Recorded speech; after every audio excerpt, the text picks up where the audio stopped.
பெரியவா சரணம். பெரியவா வானொலியின் மாலை நிகழ்ச்சிகள் ஆரம்பமாகின்றன. இன்றைய எமது நிகழ்ச்சிகள் நித்திய குரு பாதுகா பூஜா, ஸ்ரீ ரா கணபதி அவர்கள் எழுதிய புத்தகத்தின் ஒளிவடிவம், ஆன்மீக உரை, மகா பெரியவா மகிமை உபன்யாசம். பெரியவா சரணம். பெரியவா சரணம். அடுத்த நிகழ்ச்சி நித்திய குரு பாதுகா பூஜை. शुक्लां भरदरं विष्णुं शशिवर्णं चतुर्भुजं प्रसन्नवदनं ध्यायेत् सर्वविघ्नोपशान्तये। ममोपात्त समस्त दुरितक्षयद्वारा श्री परमेश्वर प्रीत्यर्थं गुरुप्रसाद सिद्ध्यर्थं गुरुप्रीत्यर्थं गुरुपादपूजाम् अद्य करिष्ये। गुरुर्ब्रह्मा गुरुर्विष्णुर्गुरुर्देवो महेश्वरः गुरुः साक्षात् परब्रह्म तस्मै श्रीगुरवे नमः। अपार करुणासिन्धुं ज्ञानदं शान्तरूपिणं श्रीचन्द्रशेखरगुरुं प्रणमामि मुदान्वहम्। सदाशिवसमारम्भां शङ्कराचार्यमध्यमाम् अस्मदाचार्यपर्यन्तां वन्दे गुरुपरम्पराम्. எல்லோரும் குருவை பெரிவாளை தியானம் பண்ணிண்டு அர்ச்சனை பண்ணுவோம். அஷ்டோத்திரம். பெரியவா அஷ்டோத்திரம் பல அஷ்டோத்திரங்கள் இருக்கு. அதுல எளிமையா சுலபமா எது இருக்கோ அதை நான் இப்ப சொல்றேன். எல்லோரும் இதை கேட்டுண்டே திருப்பி சொல்ல முடிஞ்சுவா சொல்லி சொல்லி பெரிவாளுக்கு பாதத்துல ஒவ்வொரு புஷ்பத்தை அர்ச்சனை பண்ணலாம். ओम श्री कांची कामकोटि पीठाधीश्वराय नमः. श्रीमत् चंद्रशेखरेन्द्र सरस्वती गुरुभ्यो नमः. संन्यासाश्रम शिखराय नमः. काषाय दंडधारिणे नमः. सर्वपीठापहारिणे नमः. स्वामिनाथ गुरवे नमः. करुणासागराय नमः. जगदाकर्षण शक्तिमते नमः. सर्वचराचर हृदयस्थाय नमः. ओम भक्त परिपालक श्रेष्ठाय नमः. धर्म परिपालकाय नमः. श्री जयेन्द्र सरस्वत्याचार्याय नमः. श्री विजयेन्द्र सरस्वती पूजिताय नमः. शिवशक्ति स्वरूपाय नमः. भक्ताभीष्ट प्रदायकाय नमः. ब्रह्मण्य पोषकाय नमः. ब्रह्म विष्णु शिवैक्य स्वरूपाय नमः. कांची क्षेत्रवासाय नमः. कैलाश शिखरवासाय नमः. स्वधर्म परिपोषकाय नमः. चातुर्वर्ण संरक्षकाय नमः. लोकरक्षण संकल्पाय नमः. ओम ब्रह्मनिष्ठापराय नमः. सर्वपापहराय नमः. धर्मरक्षक संतुष्टाय नमः. भक्तार्पितधन स्वीकर्त्रे नमः. सर्वोपनिषत् सारज्ञाय नमः. सर्वशास्त्रगम्याय नमः. सर्वलोक पितामहाय नमः. भक्ताभीष्ट प्रदायकाय नमः. ब्रह्मण्य पोषकाय नमः. नानाविध पुष्पार्चितपताय नमः. रुद्राक्ष क्रीडधारिणे नमः. भस्मोद्दोलित विग्रहाय नमः. सर्वज्ञाय नमः. सर्वचराचर व्यापकाय नमः. अनेक शिष्य परिपालकाय नमः. मनश्चाञ्चल्य निवर्तकाय नमः. अभयहस्ताय नमः. भयापहाय नमः. यज्ञपुरुषाय नमः. यज्ञानुष्ठान रुचिप्रदाय नमः. यज्ञसम्पन्नाय नमः. यज्ञसहायकाय नमः. यज्ञफलदाय नमः. यज्ञप्रियाय नमः. उपमानरहिताय नमः. स्फटिक तुलसी रुद्राक्ष हारधारिणे नमः. चातुर्वर्ण समदृष्टये नमः. ऋग्यजुस्साम अथर्वणादि चतुर्वेद संरक्षकाय नमः. दक्षिणामूर्तिस्वरूपाय नमः जाग्रत् स्वप्न सुषुप्ति अवस्थातीताय नमः कोटिसूर्यतुल्य तेजोमय शरीराय नमः साधुसंग संरक्षकाय नमः अश्वगज गोपूजा निर्वर्तकाय नमः गुरुपादुक पूजा तुरंतराय नमः कनकाभिषिक्ताय नमः स्वर्ण बिल्वदल पूजिताय नमः सर्वजीव मोक्षदाय नमः मूकवाक्तान निपुणाय नमः नेत्र दीक्षादानाय नमः द्वादशलिंग स्थापकाय नमः गान रसप्रियाय नमः ब्रह्मज्ञानोपदेशकाय नमः सकलकलासिद्धिताय नमः चातुर्वण्य पूजिताय नमः अनेकभाषा संभाषण कोविताय नमः अष्टसिद्धिप्रदायकाय नमः ओम श्री शारदामठ सुस्थिताय नमः नित्यान्नदान सुप्रीताय नमः प्रार्थना मात्र सुलभाय नमः पादयात्रा प्रियाय नमः नानाविध मतपंडिताय नमः श्रुति स्मृति पुराणज्ञाय नमः देव यक्ष किन्नर किंपुरुष पूज्याय नमः श्रवणानंदकर कीर्तये नमः दर्शनानंदाय नमः अद्वैतानंदभरिताय नमः अव्याज करुणामूर्तये नमः शैव वैष्णवादिमान्याय नमः श्री शंकराचार्याय नमः दंडकमंडलोहस्ताय नमः वीणा मृदंग सकलवाद्यनाथस्वरूपाय नमः रामकथा रसिकाय नमः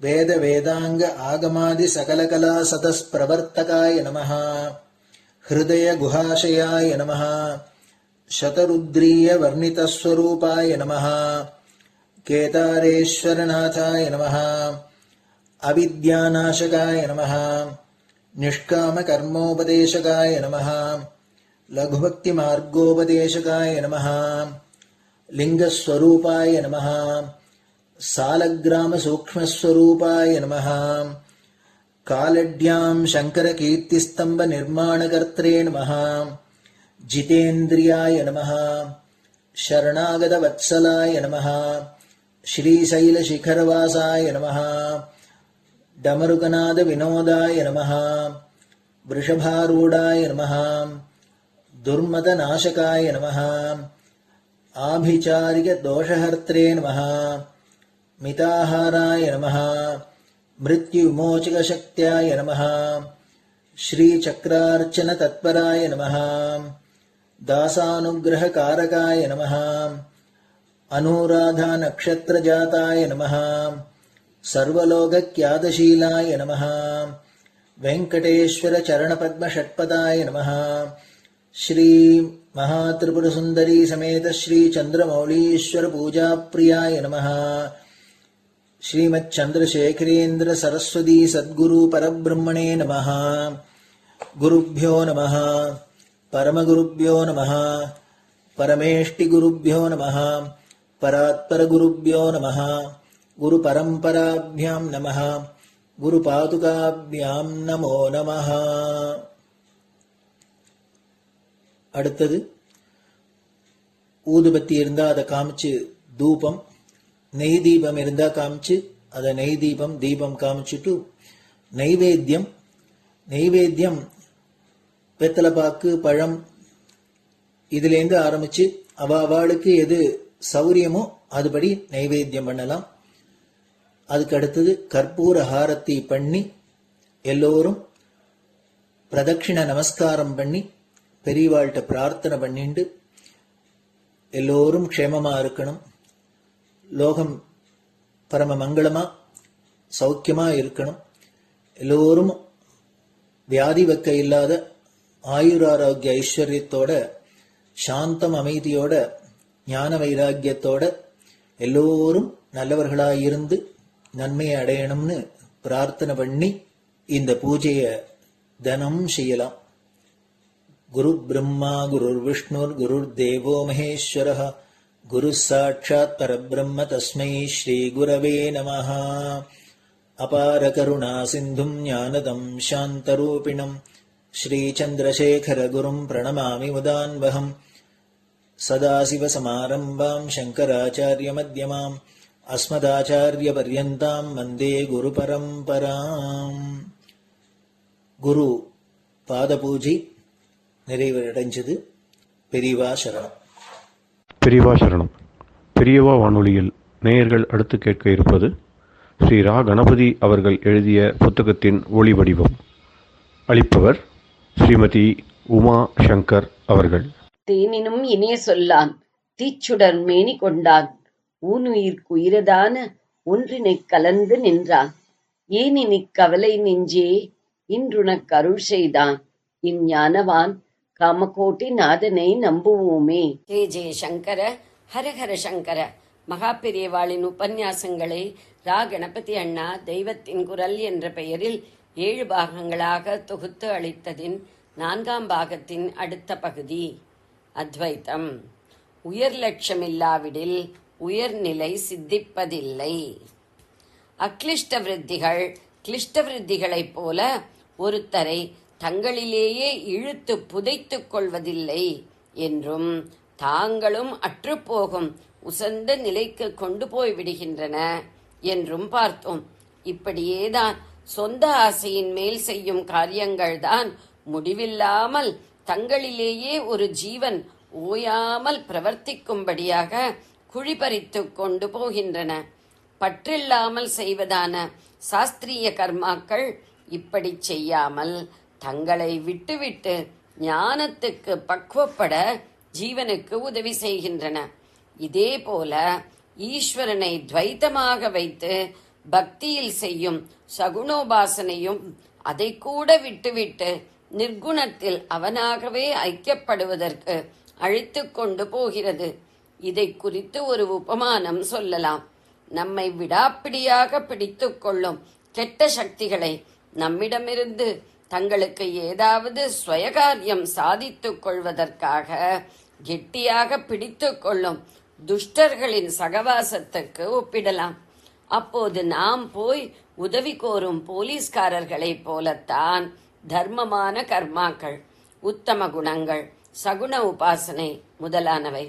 துஷ்டர்களின் தொல்லை நமக்கில்லாமல் செய்கிற வரையில் போலீஸ்காரர்கள் நம்முடன் சம்பந்தம் வைத்துக் கொண்டிருந்து விட்டு அவர்களை துரத்திய பின் அல்லது அரெஸ்ட் பண்ணிய பின் தாங்களும் போய்விடுகிறார்கள் அல்லவா?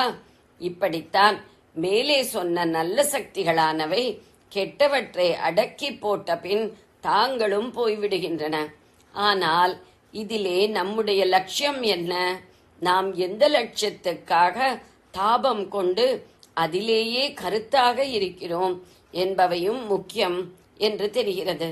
நாம் மனசார எந்த லட்சியத்துக்கு ஆசைப்பட்டு அதிலேயே கவனம் தப்பாமல் இருக்கிறோமோ அதைத்தான் ஈஸ்வரன் நிறைவேற்றி தருகிறானே தவிர அவனாக அதைவிட உயர்ந்த லட்சியத்தில் நம்மை சேர்ப்பதில்லை என்றே பெரும்பாலும் தோன்றுகிறது. ஏன் இப்படி சொல்கிறேன் என்றால், நாம் பிரத்யட்சமாக பலர் விஷயத்தில் பார்ப்பதிலிருந்து தர்மமான கர்மங்கள், அன்பு, பக்தியோடு கூடிய சகுண உபாசனை ஆகியவை நாம் அவற்றையே லட்சியம் என்று நினைக்கிற வரையில் தம் அளவோடு மட்டும் நின்று விடுவதாகத்தான் தெரிகிறது. ஒருவனுக்கு அத்வைத்தம் லட்சியமாயில்லாவிட்டால் இவை அவனை தங்களுக்கு மேலேயுள்ள அந்த ஞான நிலைக்கு தூக்கிவிடாததாகத்தான் தெரிகிறது.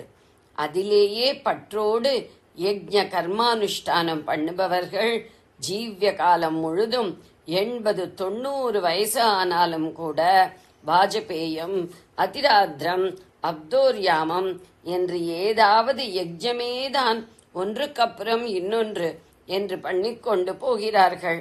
பக்தி ஞான சாதனைகளுக்கு வருவதில்லை. சோஷியல் சர்வீஸ் செய்கிறவர்களும் காலம் முழுதும் அங்கே ஆஸ்பத்திரி கட்டலாமா, இங்கே அநாதாசிரமம் வைக்கலாமா என்பதேதான் காரியமாக இருக்கிறார்கள். க்ஷேத்ராடனம் பண்ணுபவர்களும் இப்படித்தான். இன்னும் ராஜஸ்தானில் புஷ்கருக்கு போகவில்லையே, அஸ்ஸாமில் காமாக்கியாவுக்கு போகவில்லையே என்று எங்கேயாவது போய்க்கொண்டே இருக்கிறார்கள். நாம சங்கீர்த்தனம் பண்ணுபவர்கள் அதையேதான் கடைசி மூச்சு வரை பண்ணி கொண்டிருப்பதை பார்க்கிறோம். ரொம்ப வயசாகி தளர்ந்து ஓய்ந்து போய் இதுகள் எதுவுமே பண்ண முடியாமல் விழுந்து விட்டால் கூட அப்போதும் ஐயோ வாஜபேயம் பண்ணலையே, அந்த ஊரில் ஆர்ஃபனேஜ் வைக்கலையே, ஜம்மு வைஷ்ணவி பார்க்காமலே படுக்கையில் விழுந்துட்டோமே, வாயால் 4 நாமாவை கத்தக்கூட முடியாமல் ஆயிட்டோமே என்றுதான் வருத்தப்படுகிறார்களே தவிர இனிமேலாவது இருந்த இடத்தோடு வெளிக்காரியம் வெளி உபகரணம் எதுவும் இல்லாமல் செய்யக்கூடிய ஞான விசாரத்தில் இறங்குவோம் என்று திருப்தியாக பண்ணக்கூடியவர்களை பார்ப்பது துர்லபமாகவே இருக்கிறது. சாதாரணமாக ஒரு ஜீவனுக்கு நிறைய கர்மசேஷம் இருப்பதால் அது ஒரு ஜன்மாவில் பூராவாக தீர்க்கப்படுவதற்கு இல்லை. அதனால்தான் இவர்கள் ஒரு வாழ்நாள் முழுதும் தாங்கள் எடுத்துக்கொண்ட ஏதோ ஒரு துவைத்த சாதனையிலேயே போக வேண்டி இருப்பது. யோக பிரஷ்டர்களின் கணக்கில் இவர்கள் அடுத்த ஜென்மத்தில் இப்போது விட்ட இடத்தில் தொடங்கி அத்வைத்தத்துக்கு வருவார்கள் என்று இதற்கு ஒரு காரணம் அல்லது சமாதானம் சொல்லலாம். இன்னொன்று, எனக்கு தோன்றினதைத்தான் சற்று முன் சொன்னேன்.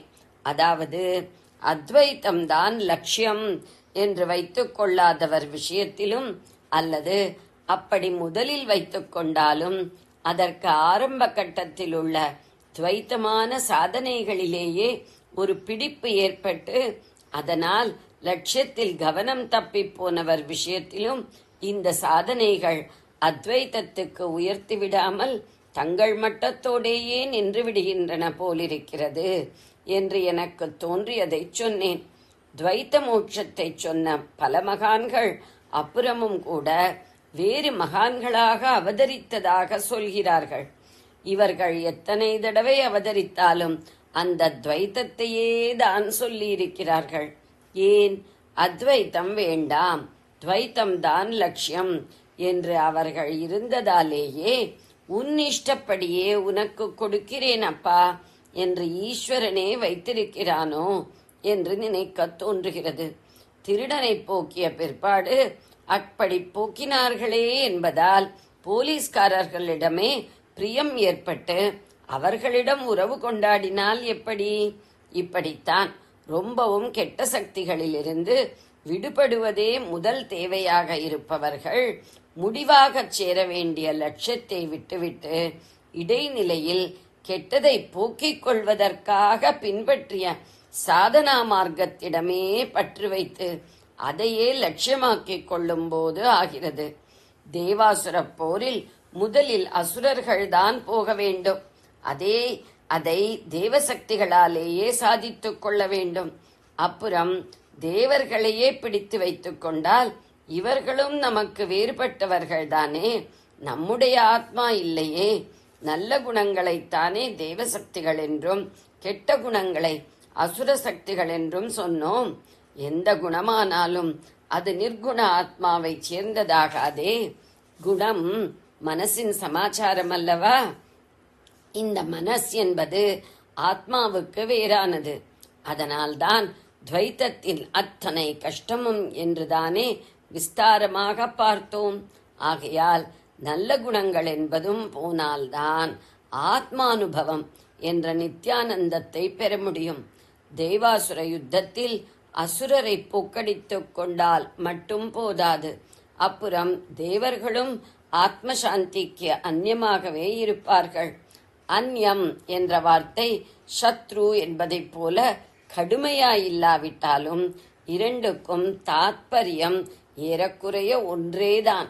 ஆகையால் முடிவாக அந்நிய ஆசாமியே இருக்கப்படாது. யுத்தம் செய்யவே தெரியாத ஆத்மா மட்டுமாக இருக்கவிட்டாலொழிய முடிவான விமோசனம் இல்லை. ஜீவனுக்குள்ளே தேவாசுர யுத்தம் நடக்கிறது என்று சொல்கிற போது ஜீவன் என்கிறது யார்? ஜீவபாவமுள்ள மனஸ்தான், ஆத்மா இல்லை. ஆத்மாவை எந்த போராட்டமும் பாதிக்க முடியாதே. யுத்தத்துக்கு ஆசிரியமாக அடிப்படையாக இருக்கிற ஜீவனே போனால்தான் ஆத்மாவின் சாட்சா்காரம் ஏற்படும். யாரே ஒரு ஆசாமியை வைத்துத்தான் ஒரு யுத்தம் என்றால் அந்த ஆசாமியே போய்விட்டால்தானே அப்புறம் நிச்சயமாக யுத்தம் நடக்கவே முடியாது. மனஸ் என்ற ஆசாமியே போனால்தான் தேவாசுர யுத்தம் தீருவது. முதலில் கெட்ட சக்திகளான காமக்ரோதாதிகளை ஜெயிக்கச் சொன்னார் பகவான். அப்புறம் நன்றாக ஆகிவிட்ட மனசை, அதாவது தேவசக்திகள் கூடியதாக உள்ள மனசை வைத்துக்கொண்டு அப்படியே இருந்துவிடும்படியாக அவர் சொல்லவில்லை. அந்த மனசையும் அதற்கு பரமான ஆத்மவஸ்துவில் அடக்கி இல்லாமல் பண்ணிவிடு என்றுதான் முடித்திருக்கிறார். ஜெய ஜெய சங்கர, ஹரஹர சங்கர. பெரியவா சரணம். இந்நிகழ்ச்சியின் அடுத்த பகுதி நாளை மாலை இதே நேரத்தில் ஒளிபரப்பாகும். பெரியவா சரணம். பெரியவா சரணம். பெரியவா வானொலியில் நேயர்கள் அடுத்து கேட்க இருப்பது திரு கவிக்கண்ணன் அவர்களின் ஆன்மீக உரை. பெரியவா சரணம். ராம் ராம். ஸ்ரீ குருப்யோ நம. ஜெய ஜெய சங்கர, ஹர ஹர சங்கர. பெரியவா வானொலி நேயர்கள் அனைவருக்கும், மகா பெரியவாவுடைய பக்தர்கள் அனைவருக்கும் அடியேன் கவிக்கண்ணனின் அன்பு கலந்த நல்வாழ்த்துக்கள். ராம் ராம். ஜெய ஜெய சங்கர, ஹர ஹர சங்கர. ஸ்ரீ குருப்யோ நம. ரமண பகவான் நமக்காகவே அருளி செய்த அக்ஷரமண மாலையில இன்னைக்கு 85வது மணி. மொட்டை அடித்தனி வெட்ட வெளியில் நீ நட்டம் ஆடினையின் அருணாச்சல. மொட்டை அடித்தனை வெட்ட வெளியில் நீ நட்டம் ஆடினையின் அருணாச்சல. அருணாச்சல சிவ, அருணாச்சல சிவ, அருணாச்சல சிவ, அருணாச்சல. ஒரு வேடிக்கையா இருக்கிற மாதிரி இருக்கும். என்னை மொட்டை அடிச்சு வெட்ட வெளியில நிக்க வச்சு நீ ஆட்டம் போட்டு என்ன நீ ஏளனம் பண்றியா அப்படின்னு கேட்கறாப்புல வெளியோடு இருக்கும். அப்படி இல்லை. இந்த மொட்டை அடிக்கிறது அப்படின்னு என்ன அர்த்தம்னா, மனசுக்குள்ள இருக்கக்கூடிய அத்தனை கல்மஷங்களையும் அப்படியே துளி கூட இல்லாத மொட்டமா, எப்படி தலையை மொட்டை அடிக்கும்போது மொத்தமா வெளிச்சு எடுத்து வர மாதிரி அகத்துக்குள்ளே இருக்கக்கூடிய அத்தனை கல்மஷங்களையும் சுத்தமா தொடச்சு எடுத்துட்டார். அதுதான் இவர் சொல்றார். என்னோட உள்ளத்தை ஆட்டி படைத்த அகந்தைன்னு இருக்க, அந்த அகந்தையை நீ என்ன பண்ண தெரியுமா, அருள் கூர்ந்து வந்து அந்த அகந்தையை முழுக்க அப்படியே துளி கூட நிசேஷமா அப்படியே என்னை தொடச்சி எடுத்துட்ட. அதனால நான் ரொம்ப தூய்மையும் தெளிவும் அடைஞ்சுட்டேன் அப்படிங்கிறார். நீ என்னை இந்த மாதிரி மனதில் இருக்கக்கூடிய கல்மஷங்களை எல்லாம் சுத்தமாக துடைத்து எடுத்து மொட்டை அடிச்ச மாதிரி நீ பண்ணிட்டதுனால எனக்கு ரொம்ப தூய்மையும் எளிமையும் எனக்கு கிடைச்சிடுத்து. என்னுடைய இதயம் அப்படிங்கக்கூடிய வெட்ட வெளி இப்ப பரம சுத்தமா இருக்கிறதுனால நீ தனியனாக அங்க ஆனந்த கூத்த ஆடுகிறாய். நீ உள்ளுக்குள்ள சுத்தமான இடத்துல தான் நீ இருப்ப. உனக்கே சிவம்னு பேர் இல்லையோ, சுத்தமான மங்களமான இடத்துல தான் நீ இருப்ப இல்லையா. அதனால இப்ப என்னோட உள்ளத்துல இருக்கக்கூடிய அழுக்கெல்லாம் நீ தொடச்சு எடுத்த உடனே இப்ப அது சுத்தமான வெளியாகி ஆயிட்டதுனால அந்த இடத்துல நீ ஆடுற, தனியாக ஆனந்த கூத்து ஆடுற. இதுவல்லவோ அதிசயம். இதை விட ஒரு அதிசயம் எங்கேயா பார்க்க முடியுமா? நீயே ஒரு இடத்த தேர்ந்தெடுத்து அங்க ஒரு மேடையை அமைச்சு அந்த மேடையை சுத்தம் பண்ணி அந்த மேடையில ஆனந்தமா ஆட்டம் ஆடுறேன்னு உன்ன மாதிரி ஒரு கலா ரசிகன் யாராவது இருக்க முடியுமா? ஒரு கலைஞன் இருக்க முடியுமா? அப்படின்னு சொல்லி இந்த பாடல்ல மொட்டை அடித்தனை வெட்ட வெளியில் நீ நட்டம் ஆடினை என் அருணாச்சல. அருணாச்சல சிவ, அருணாச்சல சிவ, அருணாச்சல சிவ, அருணாச்சலா. எப்படி ஆடுறார் அவர் கேட்டாக்க, வேதங்களாட மிக ஆகமமும் ஆட, கீதங்களாட கிளர் அண்டம் ஏழாட, பூதங்களாட புவனமும் ஆட, நாதங்கொண்டாடினான் ஞானானந்த கூத்தே. திருமூலர் சொல்றார், வேதங்கள்லாம் அவனோட சேர்ந்து ஆடித்தான், 4 மறைகளும் ஆடித்தான். அப்படி 4 மேகங்கள், ஆகமங்கள், சாஸ்திரங்கள் எல்லாம் ஆடித்தான்.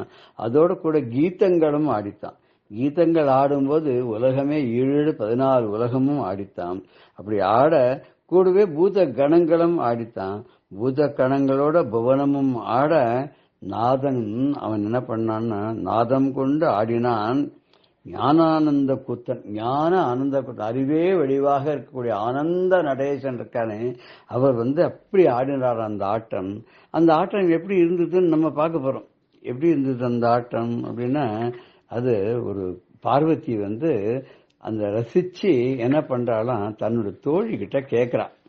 தோழி கிட்ட என்ன கேட்கிறா, உனக்கு ஒண்ணு தெரியுமா, நீ பார்த்திருக்கியா அப்படின்னு கேட்கிறா. என்ன பார்த்திருக்கியா அப்படின்னா சொல்ற, இந்த ஆடக்கூடிய அழகன் இருக்கானே அவனை நீ அறிவியா, இந்த அன்பர் மனமெல்லாம் குளிரும்படியாக அபயஹஸ்தத்தை காட்டி தில்லையில ஆடுறானே அவன் உனக்கு தெரியுமா, நீ பார்த்திருக்கியா, அவன் தோடுடைய செவியன், காதுல தோடு போட்டுருக்கான், தொண்டர்க்கு அவன் இனியன், பக்தர்களுக்கெல்லாம் அடியார்களுக்கெல்லாம் ரொம்ப இனியவனாக இருக்கக்கூடியவன், நாடிய வரம் அளிக்கும் நாயக்கன் தயசீலன், அவன் என்ன வரம் கேட்டாலும் கொடுக்கக்கூடியவன், ரொம்ப தயசீலன், எல்லோருக்கும் நாயகனாக இருக்கக்கூடியவன்.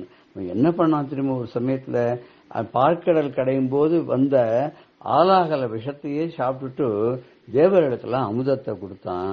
அதனால அவனுக்கு கண்டம் கருத்து நீளமா போச்சு, நீலகண்டன் அவனுக்கு பேர் வந்துடுத்து. ஆனா அந்த விஷத்தை சாப்பிட்டா கூட நிர்மல ரூபனா எப்பவும் இருப்பான். கையில சூலத்தை கையில வச்சுண்டு விபூதி உடம்பெல்லாம் பூசிண்டு அந்த அழகான அந்த தில்லையில அம்பலத்துல ஆடுறானே அவனை தெரியுமா அவனுக்குன்னு கேட்கிறா. அந்த பாட்டை பார்க்கலாமா நம்ம. ஆடும் அழகனை அறிவாயோ தோழி, அன்பர் மனம் குளிர அபயகரம் காட்டியாடும் அழகனை அறிவாயோ, தோடுடைய செவியன் தொண்டர்கவன் கினியன், நாடிய வரமளிக்கும் நாயகன் தயசீலன், ஆடும் அழகினை அறிவாயோ, ஆலகலம் உண்டு அமரர்க்கு அமுதேந்த நீலகண்டன் என்றும் நிர்மல ரூபன், சூலம் கரம் ஏந்தி சுடலை பொடி பூசி கோலமிகு தில்லை அம்பலம் தனிலே ஆடும் அழகனை அறிவாயோ. ஆடும் அழகனை அறிவாயோ அப்படின்னாலும் அர்த்தம் சரியா வருது. ஆடும் அழகினை அறிவாயோ, அவன் ஆடக்கூடிய அழகு இருக்கே அது உனக்கு தெரியுமா, ஆடக்கூடிய அழகனை உனக்கு தெரியுமான்னு இந்த பாடத்துல கேட்கிறான். அப்பேற்பட்டவனுடைய ஆட்டத்தை பார்த்து தேவ அசுரர்கள், நரர், சித்தர்கள், வித்யாதரர்கள், இதுல நரணன், பிரம்மன் முதலானவர்கள், இந்திரன் ஆனவர்கள், 30 கோடி தேவர்கள் அத்தனை பேரும் சூரிய சந்திராலிருந்து சராச்சரங்கள் அத்தனையும் இவன் அவனோட சேர்ந்து ஆடுறதான், அவனுடைய ஆட்டத்தை ரசிக்கிறதான், அப்படி ஆடுறான். அந்த மாதிரி ஆடக்கூடிய என்னுடைய இறைவன் இருக்கானே அவன் அண்டமேழும் ஆட, அன்னை உமை உடன் ஆட, தொண்டர் படை கூடி துதித்து கழித்து ஆட, கண்டார் மனம் குளிர கணபதி குகனும் ஆட, வண்டார் கொன்றை அணி வள்ளலன் உள்ளத்தே.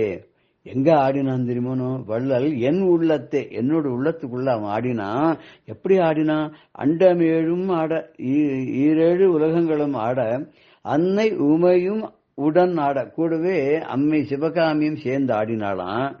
ஆடும்போது கூடவே தொண்டர் படைகள்லாம் இருக்கலையே, அடியார்கள்லாம் சேர்ந்து கூட பாட ஆரம்பிச்சிட்டான். அவளுடைய ஆட்டத்துக்கு சரியா அவள்லாம் பாட ஆரம்பிச்சிட்டாளாம். அவள்லாம் பாடி துதித்து கழித்து மகிழ கண்டவர் மனமெல்லாம் குளிரும்படியாக 2 பிள்ளைகள் முருகன் கணபதி அவளும் சேர்ந்து ஆட ஆரம்பிச்சிட்டா. அது அப்பாவோட சேர்ந்து அவளும் ஆட ஆரம்பிச்சிட்டா. இவர் எப்படி இருக்காருன்னா, வண்டு ஆர் கொன்றை அணி, வண்டு மொய்க்கக்கூடிய தேனுக்காக வாசனையை வைத்துக் கொண்டு அலையக்கூடிய அந்த தேனை பருக வேண்டும்ன்றதுக்காக கிட்ட ரீங்காரமிட்டு சுத்தி சுத்தி வரதான். அப்பேற்பட்ட கொன்றை மாலையை அணிந்து கொண்டு வள்ளல் என் உள்ளத்தே, எங்க ஆடினார், வள்ளல் என் உள்ளத்திலே ஆடினார்.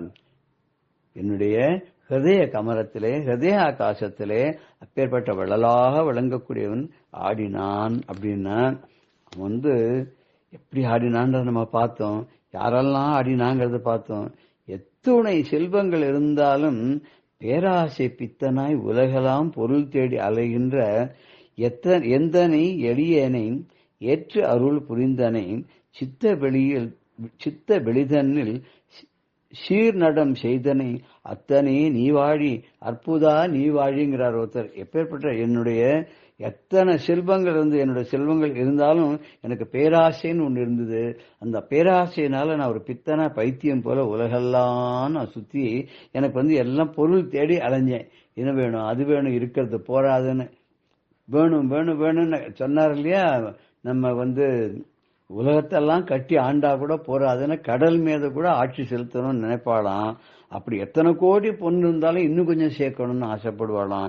ஒன்னே ஒண்ணுதான் நம்மளால ரொம்ப ஆசைப்பட முடியாது. என்ன அப்படின்னா, நம்ம சாப்பிடும்போது கொஞ்சம் கூட போட்டா சாப்பிட முடியாது, போருங்கிறோம். அந்த சாப்பாடு ஒண்ணுலதான் போதும் அப்படி அந்த வேலைக்கு மாத்திரம் இது போரும், இதுக்கு மேல சாப்பிட முடியாதுன்னு அபியார் கூட ஒரு பாட்டு சொல்லுவார். தன்னுடைய வயிறை பத்தி பாடும்போது, ஒரு நாள் உணவை ஒழியந்தால் ஒழியாய் இருநாளைக்கு ஏலென்றாய் ஏலாய் ஒரு நாளும் என்னோய் அறியாய் இடும்பைகூர் என் வயிறே உன்னோடு வாழ்தல் அரிது அப்படின்பா. என்னன்னா, ஒரு நாள் சாப்பாடை விட்டுடுன்னா உன்னால விட முடியாது, 2 நாளைக்கு சேர்த்து சாப்பிடு அப்படின்னு சொன்னாலும் உன்னால முடிய மாட்டேங்கிறது.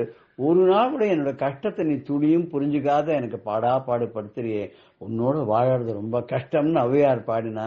அதனால எப்படின்னா, கொஞ்சம் ஜாஸ்தி 1 ரூபா ஜாஸ்தி போட்டா சாப்பிட முடியாது, எரிஞ்சிடுவோம். நம்ம கொஞ்சம் கம்மியா போட்டாலும் இன்னும் கொஞ்சம் வேணும் போல ஆசையாக இருக்கும். சாப்பாடு உண்ணுல மொத்தம்தான் திருப்தி அப்படிங்கிறது எங்க வரும்? நல்லா சாப்பிட்ட அப்புறம் ஒரு வடை சாப்பிட்றல, ஐயோ வேண்டாம் வேண்டாம், வயிறு அப்படியே ஃபுல்லா இருக்கு, அதனால இன்னும் வேணும். ஒரே ஒரு ஜாங்கிரி உங்களுக்கு ரொம்ப பிடிக்குமே, ஒன்னு போட்டுமா, வேண்டவே வேண்டாம் அம்மம்மா, வேண்டவே வேண்டாம்ப்பா, இப்பவே கழுத்து வரைக்கும் வந்துடுத்து சாப்பாடு, நான் நிம்மதியா இருக்கணும், வேண்டாம் வேண்டாம் எனக்கு வேண்டாம். இன்னும் சில பேர் என்ன, எதை சாப்பிட்டாலும் நமக்கு சர்க்கரை வியாதி இருக்கிறவாள்கிட்ட போய் ஒரு அல்வா கொடுத்து இன்னொரு ஸ்பூன் சாப்பிடுங்கன்னு என்ன பண்ணுவார்வா, ஐயோ வேண்டாம்ப்பா, ஏற்கனவே சுகர் நிறைய ஆயிடுத்து, இதை நீ வேற நீ குடிச்சேன்னாக்க நான் ரொம்ப ஜாஸ்தி ஆச்சுன்னா என்ன பண்றதுன்னு தெரியாது, அதுவே ஆபத்தா முடிஞ்சிடும், வேண்டவே வேண்டாம் அப்படிங்கிறால. அதனால எத்தனை செல்வம் இருந்தாலும் போறா இன்னும் வேணுங்கிற பேராசை இருக்கும். பித்தன் மாதிரி உலகெல்லாம் அலைய தோணும்.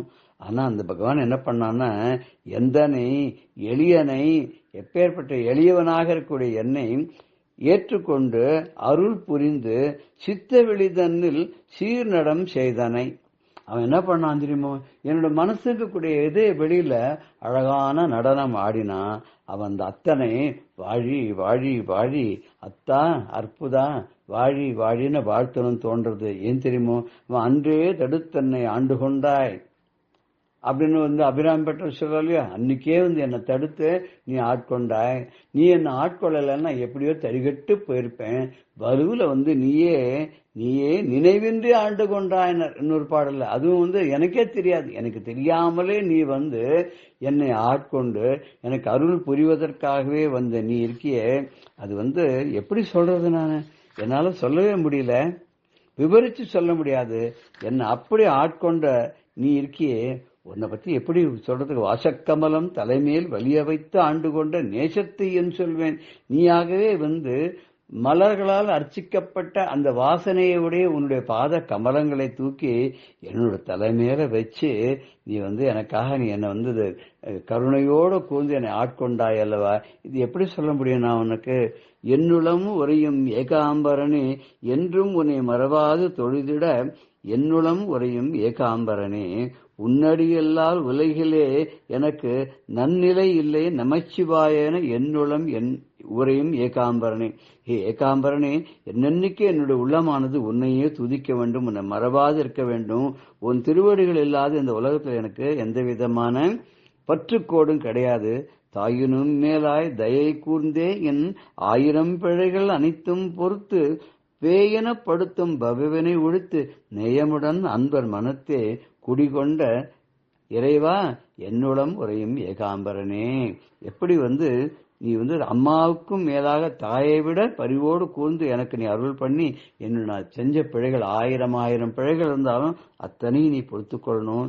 நீ என்ன பண்ண தெரியுமா, பேயாக என்னை படுத்தக்கூடிய இந்த பவ வினைகளை எல்லாம் தீர்த்து நேயமோடு அன்பர் மனத்தை கொடிகொள்ளக்கூடிய நீ என்னையும் உன்னுடைய அன்பனாக ஏற்றுக்கொண்டு உன்னுடைய அடியார்களில் ஒருவனாக என்னையும் ஏற்றுக்கொண்டு என்னுடைய உள்ளத்திலே உறைந்து என்றென்றும் உன்னை மறவாது நான் தொழும்படியாக எனக்கு அருள் நீ செய்யணும். ஏன்னு கேட்டா உன்னுடைய திருவடிகள் இல்லாம இந்த உலகத்துல எனக்கு வேற நற்கதியே கிடையாதப்பா. ஏ நமசிவாயனே அப்படின்னு சொல்ற, நீயே நினைவின்றி ஆண்டு கொண்டாயின்னு பற்றப்பெறான் சொன்ன மாதிரி என்னையும் நீயே நினைவின்றி நான் ஆண்டு கொள்ள வேண்டும். இதைத்தான் ரமண பகவானும் மொட்டை அடித்தமை வெட்ட வெளியில் நீ நட்டம் ஆடினை என் அருணாச்சல அருணாச்சல சிவ அருணாச்சல சிவ அருணாச்சல சிவ அருணாச்சலா அப்படின்னு 85வது அக்ஷரமண மாலை மணியில சொல்றார். என்னுடைய உள்ளத்தில் இருக்கக்கூடிய என்னை ஆட்டி படைத்த அகங்காரம் அகந்தையெல்லாம் அருள் கூர்ந்து நீ அகற்றி விட்டாய். அதனால் நான் ரொம்ப தூய்மை அடைந்து விட்டேன். என்னுடைய தூய்மையான இதயம் என்னக்கூடிய வெட்ட வெளியில நீ தனியாக ஆனந்த கூத்து ஆடுகிறாயே, இதுதானே உன்னுடைய அற்புதமான அருள். இந்த அருளை பத்தி என்ன நான் சொல்ல முடியும், எப்படி சொல்ல முடியும்னு வியந்து சொல்றா இல்லையா. நாமும் அப்படி நம்முடைய இதய ஆகாசத்துல அந்த நடராஜ பெருமாள் நடமாட வேண்டும் என்று பிரார்த்தித்துக் கொள்வோமாக. ஜெய ஜெய சங்கர ஹர ஹர சங்கர ஸ்ரீ குருபியோ நம. ராம் ராம். பெரியவா சரணம். இந்நிகழ்ச்சியின் அடுத்த பகுதி நாளை மாலை இதே நேரத்தில் ஒளிபரப்பாகும். பெரியவா சரணம். பெரியவா சரணம். அடுத்த நிகழ்ச்சி மகா பெரியவா மகிமை உபன்யாசம். வழங்குபவர் பிரம்மஸ்ரீ கணேச சர்மா அவர்கள். நமாமி சங்கராச்சார்ய குருபாத சரோருஹம் யஸ்ய பிரசாதான் மூடோபி சர்வஜ்ஞோ பவதி ஸ்வயம். காஞ்சி மகாபெரிவா 1961 வருஷம் கும்பகோணம்லாம் யாத்திரையை முடிச்சுட்டு புதுக்கோட்டை அதை இந்த இடத்துக்கெல்லாம் போயிட்டு மதுரையெல்லாம் விஜயம் பண்ணிட்டு செட்டிநாட்டில் சில இடங்களுக்கெல்லாம் விஜயம் பண்ணிட்டு இளையாத்தங்குடிக்கு வந்தால் இந்த 1961 வருஷம் 62 வருஷம் 2 வருஷமும் சாதுர்மாசம் இளையாத்தங்குடியில் தான். இளையாத்தங்குடியில் தான் காஞ்சி காமகோடி பீடத்தோட 65வது பீடாதிபதிகள் ஸ்ரீமத் சுதர்சன மகாதேவேந்திர சரஸ்வதி சுவாமி எழுங்கிற இந்த மகானோட அதிஷ்டானம் அங்கே இருக்குது. ரொம்ப சக்தி வாய்ந்த அதிஷ்டானம். நகரத்தாருக்கெல்லாம் நாட்டுக்கோட்டை செட்டிமார்களுக்கெல்லாம் இந்த ஆச்சாரியாள்கிட்ட ரொம்ப பக்தி.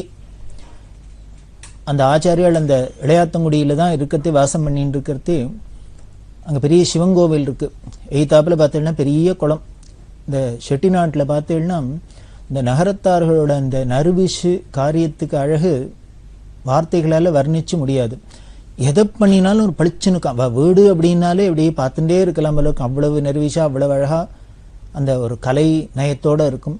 இந்த ஊர்லலாம் போனீங்கன்னா குளத்தெல்லாம் பார்த்தீங்கன்னா இந்த படிகள்லாம் கட்டி இருக்கிற அழகும் அதுக்கு உண்டான அந்த நீட்னஸும் ரொம்ப அழகாக இருக்கும். இந்த இளையாத்தங்குடி குளம்லாம் அப்படி தான் இருக்கும். இல்லை நகரத்தார் இடங்களில் இருக்கிற எல்லா இடமே அப்படி தான் இருக்கும். அந்த இளையாத்தங்குடியிலும் பெரிய குளம்.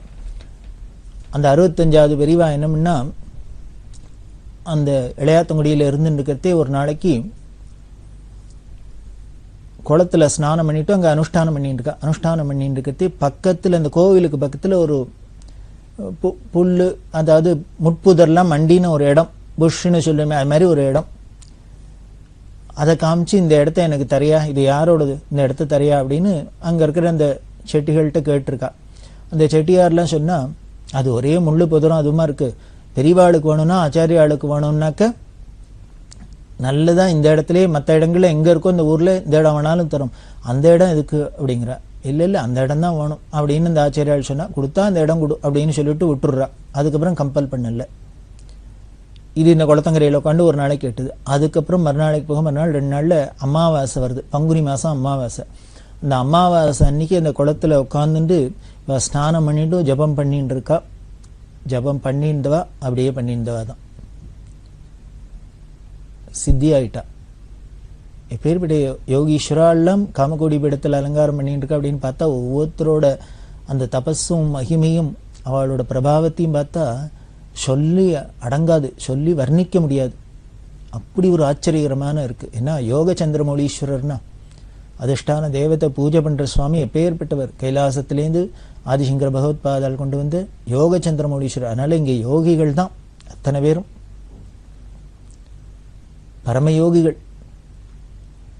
அப்படிதான் இந்த ஆச்சாரியாலும் ஸ்நானம் பண்ணிட்டு அமாவாசை அன்னைக்கு அப்படியே குளத்தங்கரையில் உட்கார்ந்துட்டு அனுஷ்டானத்தில் உட்காண்டவ அப்படியே நிர்விகல்ப சமாதி அடைஞ்சிட்டா.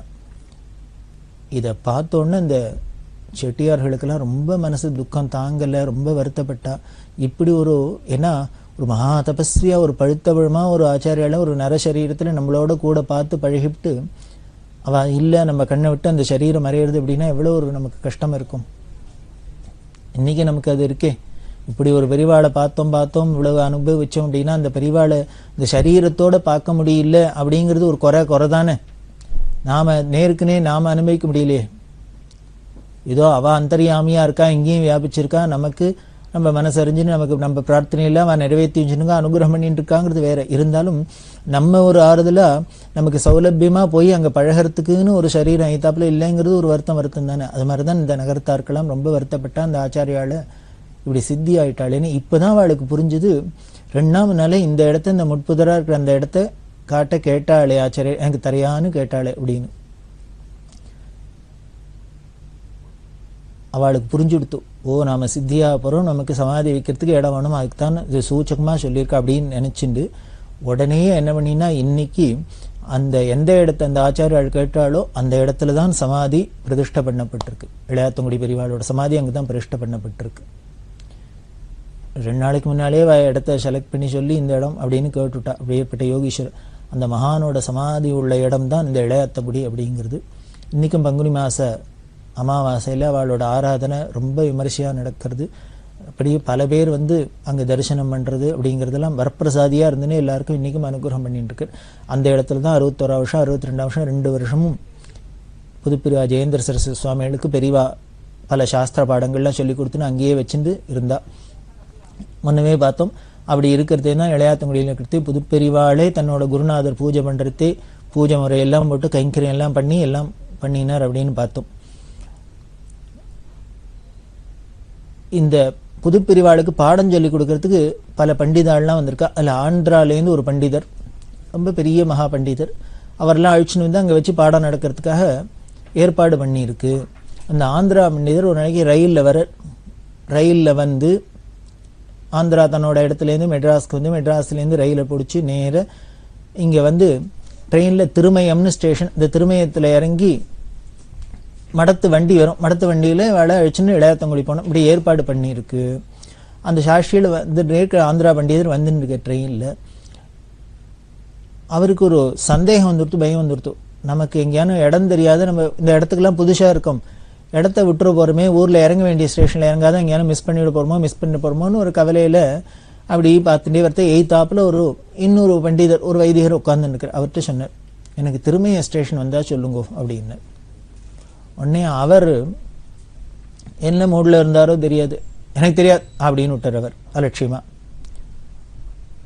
இவர் பார்த்தார், பாவம் சரி ஏதோ முன்னால் என்னால் இறங்க போறார் போல இருக்கு, அவருக்கு தெரியல போல இருக்கு, அவரும் பூசு அப்படின்னு நினச்சின்னு இந்த ஆந்திரா பண்டிதன் பேசாத வந்துட்டார். அப்படி வந்து நிற்கிறதே ஒவ்வொரு ஸ்டேஷனாக வரத்தையே எட்டி பார்த்துன்னு வர அந்த போர்டெல்லாம். அப்படி ஒரு தினம் ஒரு ஸ்டேஷன் வந்து நிற்கிறதே எட்டி பார்த்தா திருமயம்னு எழுதியிருக்கு. தமிழில் எழுதியிருக்கும், இங்கிலீஷில் எழுதியிருக்கும், ஹிந்தியில் எழுதியிருக்கும் இல்லையோ. இவர் ஆந்திரா பண்டிதராக இருந்ததுனால அந்த சமஸ்கிருத லெட்டர் ஹிந்தி லெட்டர் ரெண்டும் ஒன்று தானே. அதில் திருமயம்னு ஹிந்தியில் எழுதியிருக்கிறத பார்த்தோன்னே இவருக்கு படிச்சுட்டார். உடனே வந்துருத்து அப்படின்னு கிடுகிடுன்னு பொட்டியை தூக்கின்னு கீழே இறங்கினார். கீழே இறங்கி வெளியில் வந்தாக்க மடத்து வண்டி வந்திருக்கு, அதில் ஏறிண்டார், நேரம் மடத்துக்கு வந்துட்டார். வந்து இவர் ஸ்நானம் அனுஷ்டானம்லாம் முடிச்சுட்டு பெரியவாளை பார்க்கணும். அதுக்கு முன்னால் முதல்ல புதுப்பெரியவாளை போய் பார்த்தார். வாழை வந்தனம்லாம் பண்ணிட்டு நிற்கிறதே ஒரு ஆச்சரியம் என்னென்னா, அந்த புதுப்பெரியவா கிட்டக்க அந்த தரிசனம் பண்ணி வந்திருப்பாளோ இல்லையோ, அதில் பக்கத்தில் எய்த்தாப்பில் துறக்காண்டிருக்காள். இவரை பார்த்தா இங்கேயோ பார்த்த மாதிரி இருக்கு இந்த ஆந்திரா பண்டிதருக்கு. யாருன்னா, எங்கே ட்ரெயினில் இவர் எய்த்தாப்பில் உட்காந்துன்னு வந்தாரோ, இவர் வழி கேட்டாரே திருமய ஸ்டேஷன் வந்தால் சொல்லுங்கன்னு, அதுக்கு அவர் அலட்சியமாக எனக்கு தெரியாது அப்படின்னு சொன்னாரே, அவர் தான் வந்திருக்கார். அவர் இங்கே வந்து தனக்கு முன்னாலே வந்து இறங்கி இதே ட்ரெயினில் தான் வந்திருக்கார். அவர் முன்னாலே இறங்கி அவர் மடத்துக்கு வந்து எல்லாம் பண்ணியிருக்கார், தரிசனம் பண்ணியிருக்கார். இதை பார்த்தோன்னே இந்த ஆந்திரா பண்டிதருக்கு ஒரு மாதிரி மனசு வருத்தமாக போயிடுது. நமக்கும் அவருக்கும் என்ன விரோதம், முன்ன பின்ன பார்த்ததில்லை.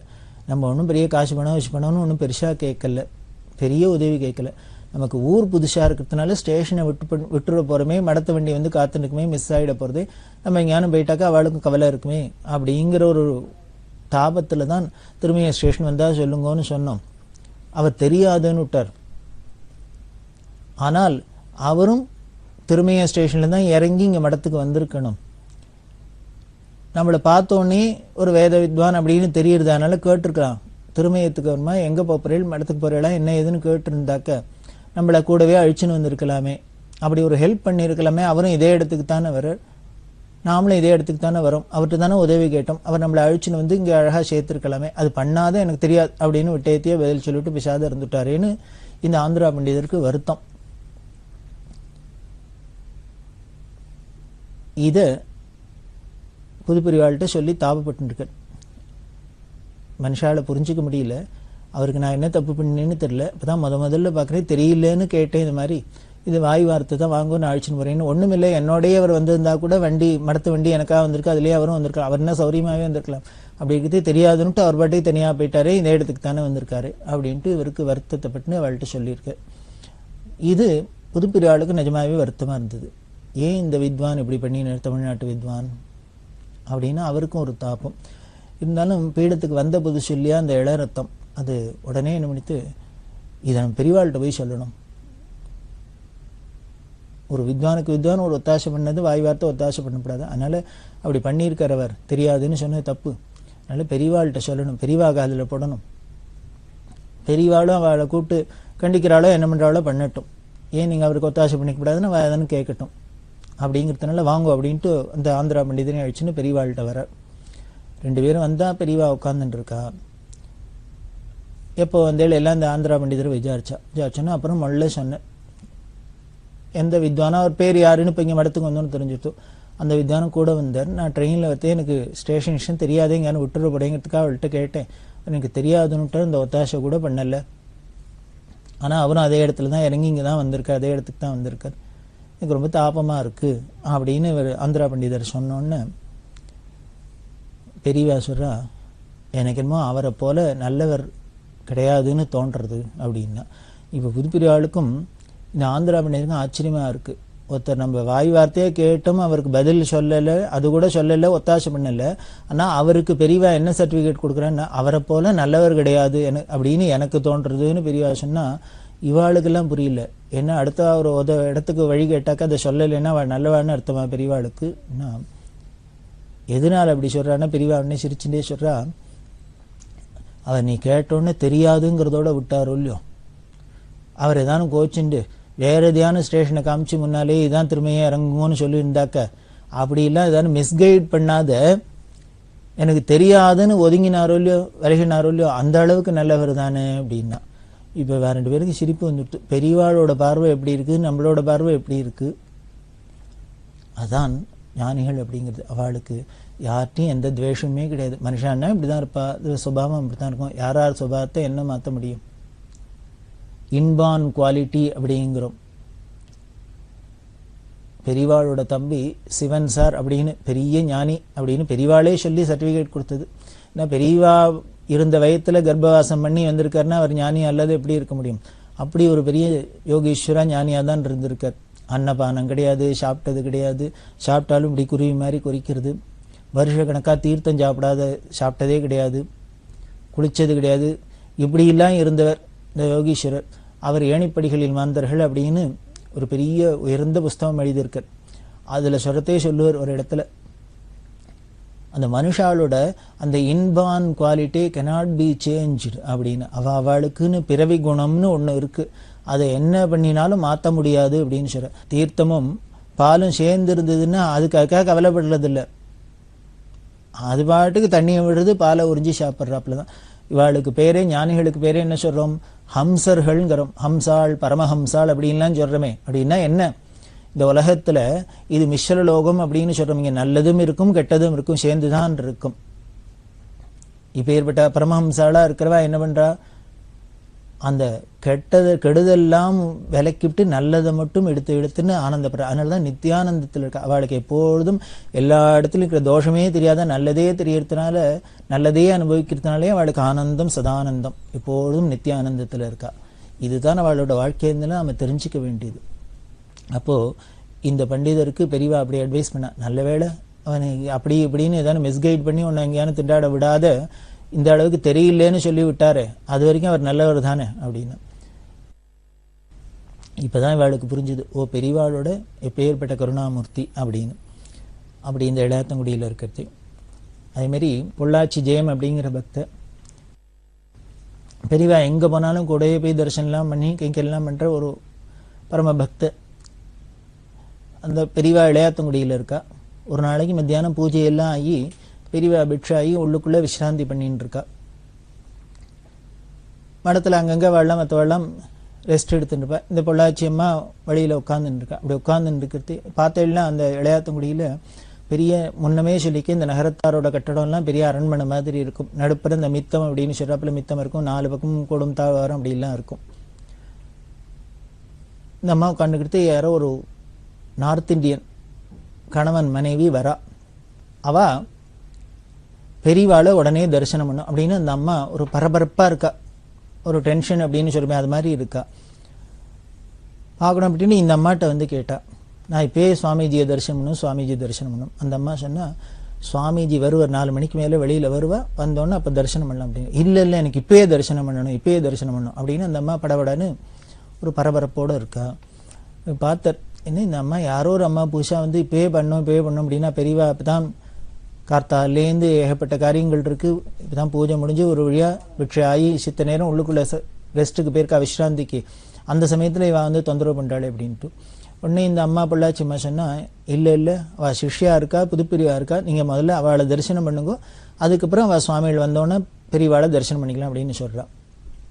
நீ புதுப்பிரிவாள்கிட்ட அழைச்சின்னு பண்ணா, அவள்கிட்டையும் இந்த அம்மா அதையே சொன்னான், இல்லை இல்லை எனக்கு இப்போயே தரிசனம் பண்ணும் அப்படின்னு. புதுப்பிரிவாளும் பார்த்தா, கொஞ்சம் வெயிட் பண்ணுங்கம்மா, அவள் வந்தோன்னே அவளை நம்ம போய் ஒன்றும் சொல்ல முடியாது, அவளாவே வருவா, வெளியில் வந்தோன்னே தரிசனம் பண்ணலாம் அப்படின்னு. இல்லை இல்லை அப்படின்னு இந்த அம்மா பே பண்ணணும் அப்படின்னு ஒத்த காலில் நிற்கிறா. வேடிக்கை என்னென்னா அந்த அம்மா சாப்பிடலை, பட்னியாக கிடக்கா. இதெல்லாம் பார்த்தோன்னா புதுப்பிரிவாளுக்கு பாவமாக இருந்தது. ஒரு பட்னியாக பல தூர தேசத்துலேருந்து வரா, சரி பெரியவாளை பார்க்கணும். சில பேர் பெரியவாளை தரிசனம் மட்டும் தான் சாப்பிட்றதுலாம் விரதம் வச்சுருப்பா. அதனால் வேறு வழி இல்லாத என்ன பண்ணார், பெரியவா எந்த உள்ள விசிராந்தி பண்ணிருக்காலும் அந்த உள்ளே போய் எட்டி பார்த்தா. இப்படி போனோடனே யார் அப்படின்னா பெரியவா, இதுலேருந்தே தெரியுது தூங்கலை, ஏதோ படுத்துட்டுக்கா சித்த கட்டேஷாச்சுண்டு. புதுப்பிரியா சொன்னால், இது மாதிரி யாரோ குஜராத்லேருந்து வந்திருக்கா, ஒரு தம்பதிகள் வந்திருக்கா, அந்த அம்மா இப்போயே ஒரு பெரியவாளை தரிசனம் பண்ணணும்னு மொத்த காலில் நிற்கிறா அப்படின்னு காதில் போட்டுன்னு பெரியவா அவளை மித்தத்தில் உட்கார சொல்லு வரேன் அப்படின்னா பெரியவா அந்த தம்பதிகளை மித்தத்தில் உட்கார சொல்லிட்டா. பெரியவா அப்புறம் ஒரு 5 நிமிஷம் கழித்து வந்தா. அப்படி வந்தோடனே அந்த கூடம் அப்படின்னு சொல்லுவேன் அதில் அப்படி நடந்து வர வந்து இந்த முனையில் பெரியவா உட்காந்துண்டா. இந்த அம்மா பெரியவாளை பார்த்தோன்னே ஒரே உணர்ச்சி வசப்பட்டா, தாரதாரையாக கண்ணில் தண்ணி கொட்டுறது, உடம்பெல்லாம் நடுங்கிறது பண்ணி ரொம்ப இமோஷனலாக இருந்தா. வந்து நமஸ்காரம்லாம் பண்ணிவிட்டு பெரியவா பிசாத இருந்தால் கொஞ்சம் நேரம் ஒன்றும் இல்லை, அதாவது இந்த உணர்ச்சிகளை எழும்பித்துனா அடங்கி அதுவாகவே தான் அடங்கணும். பிசாத இருந்தால் இப்படி ஒரு 1/4 மணி 1/2 மணி கழித்து அந்த அம்மா சித்த அந்த டென்ஷன்லாம் அடங்கினப்புறம் பெரியவாளை பார்த்து அந்த ஆர்வம்லாம் அடங்கினப்புறம் இப்படி உட்காந்துனோடனே இப்போ கேட்டால் பெரியவா, இவா யார், எங்கேருந்து வரா, எந்த ஊர், என்னை எப்படி தெரியும், எதுக்காக வந்தா கேளு அப்படின்னு. அவள் சொல்கிறா, இந்த தம்பதிகள் குஜராத்தில் ஒரு இடத்துல இருக்கா. குஜராத்தில் அந்த அம்மா இருந்துட்டு இந்த கணவன் மனைவி இருந்துக்கிட்டு ஒரு நாளைக்கு இந்த அம்மாவுக்கு ஒரு சொப்பனம், கனவு. அந்த கனவு எப்படி கனவு அப்படின்னா, இந்த அம்மா கால வேளையில் வெடிகாரத்தால் வீட்டு வாசலில் போய் வாசலில் தண்ணியெல்லாம் தெளித்து கோலம் போட்டு அது மாதிரி பண்ணுறதுக்கு போகிறா. அப்படி போய் அங்கே பண்ணின்னு இருக்கிறது இப்படி நிமிந்து பார்த்தா ஒரே ஜெகஜோதியாக ஒரு சன்னியாசி வந்து நின்றுருக்க, காஷாயத்தை கட்டி நின்னோடனே அவரை பார்த்தோன்னே இந்த அம்மாவுக்கு ஷாக்காக இருக்குது. உடனே அவரே கேட்குற, உள்ளே வான்னு கூப்பிட மாட்டியா அப்படிங்கிற. உடனே அவர் சொன்னோடனே ஞாபகத்தினே உடனே இந்த அம்மா உடனே பிரஜை வந்து வாங்க வாங்க உள்ளே வாங்க அப்படிங்க. உள்ளே போகிறா, அங்கே வந்து உட்காருன்னு சொல்ல மாட்டியா அப்படிங்கிற. உடனே ஒரு ஆசனத்தை போடுறா, உட்காடுறா. உட்காந்துன்னொடனே அந்த சுவாமி சொல்கிறார், நீ தான் என்னை பார்க்க வரல, நானும் உன்னை பார்க்க வரேன் அப்படின்னு சொல்றாப்புல சொப்பனம். அந்த சொப்பனத்திலே இந்த அம்மா கேட்குறா, இது என்ன ஒரு எனக்கு புரியல நீங்க சொல்றது, நீங்க யாருன்னு இப்பதான் தெரியும், உங்க பேரா ஊரா ஒன்றும் தெரியாது, உங்களை இப்பதான் பார்க்குறேன், அப்படி இருக்கிறதே என்னை பார்க்க வரலன்னு என்னை கம்ப்ளைண்ட் பண்ணுறேளே, என்னதான் நீ பார்க்க வரல, நானும் உன்னை பார்க்க வந்தேன் அப்படின்னு சொல்றேளே, இது எப்படி நியாயம்னு எனக்கு தெரியல. நீங்க யாரு, எந்த ஊர்ல இருக்கீள், பேர் என்ன, ஊர் என்னன்னு தெரிஞ்சானா நான் வந்து பார்க்கலன்னு கம்ப்ளைண்ட் பண்ணலாம். அதனால நீங்க இதெல்லாம் தெரியாத போது நான் எப்படி உங்களை பார்க்கலன்னு சொல்லலாம் அப்படின்னு. அப்படியா, நாளைக்கு ஒரு, அதாவது குஜராத்தியில நம்ம ஊர் தினமணி, தினத்தந்தி, இது மாதிரி பத்திரிகை எல்லாம் இருக்கு இல்லையா, அது மாதிரி ஒரு டெய்லி மேகசின் பேரை சொல்லி அதை பாரு நான் யாருன்னு தெரியும் வந்து பாரு அப்படின்னா சொப்பனம் கலைஞ்சு போயிடுது. இந்த சொப்பனம் கலைஞ்சோன்னு இந்த அம்மாவுக்கு தூக்கம் முழிச்சுட்டா உடம்பு படபடக்கிறது, என்ன பண்றதுன்னு தெரியல. இப்ப யார் இந்த சுவாமிகள், எதுக்கு வலிய வந்து என்னை வந்து பாருன்னு சொன்னார் அப்படின்ட்டு உடனே கணவன்கிட்ட சொல்ல, கணவன் தூங்கின்னு இருக்கிற அவரை எழுப்பி உடனே போய் அந்த குஜராத்தி பேப்பரை வாங்கிட்டு வாங்கோ அப்படின்னு நிர்பந்தப்படுத்துறா. இந்த கணவனுக்கு ஆச்சரியமா இருக்கு, இவர் ரெகுலரா பேப்பர்லாம் படிக்கிறோம் இல்ல, எதுக்கு இன்னைக்கு என்னமோ இந்த பேப்பரை கேட்கறா அப்படின்னுட்டு, எனக்கு டீ போட்டு கொடு, நான் பேப்பர் வாங்கிட்டேன் குடிச்சிட்டு அப்படின்னா அவ சொன்னா, நான் டீ எல்லாம் போட்டு வைக்கிறேன், நீ போய் பேப்பர் வாங்கிட்டு வா, அப்பதான் முதல்ல எனக்கு இன்னைக்கு பேப்பர் வேணும் அப்படின்னு சொல்றான். சரி இவ என்னமோ ஏதோ கேட்கறா முக்கியம் அப்படின்ட்டு இவர் போய் பேப்பரை வாங்கிட்டு வர, பேப்பரை வாங்கிட்டு வந்து பிரிச்சா அது கடைசி பக்கத்துல ஒரு பெரிய விளம்பரம். அந்த விளம்பரத்துல என்ன இருக்கு அப்படின்னா, ராமேஸ்வரத்துல சங்கர மண்டபம் கட்டி அதுல ஆச்சாரியர்கள் பிரதிஷ்டை பண்ணி கும்பாபிஷேகம் பண்ண போற, அது 1963 வருஷம் நடக்க போறது. அந்த கும்பாபிஷேகத்துக்கு உண்டான விளம்பரம் வந்திருக்கு. அதுல ராமேஸ்வரத்துல அந்த கும்பாபிஷேகம் நடக்க போறது அப்படிங்கிற அந்த விளம்பரம் வந்திருக்கு. அதுல பெரியவா தண்டத்தை வச்சு நிக்கிறாப்புல போட்டோவோட வந்திருக்கு. ஆதிசங்கரர் போட்டோ, அந்த ராமேஸ்வர மண்டப போட்டோ எல்லாம் போட்டு, இந்த ஒரு பக்கம் பெரியவா ஒரு பக்கம் புது பிரிவா எல்லாம் நிற்கிறாப்புல அந்த ஒரு விளம்பரம் வந்திருக்கு. அது பின்னால் அந்த குஜராத்தி பேப்பர்ல பெரிய சைஸ்ல வந்திருக்கு. இதை பார்த்தோன்னே அந்த போட்டோல பெரியவாளை பார்த்தோன்னே இந்த மாதிரி இவர் தான் இந்த சுவாமிஜி தான் கணவர்கிட்ட சொன்னான்.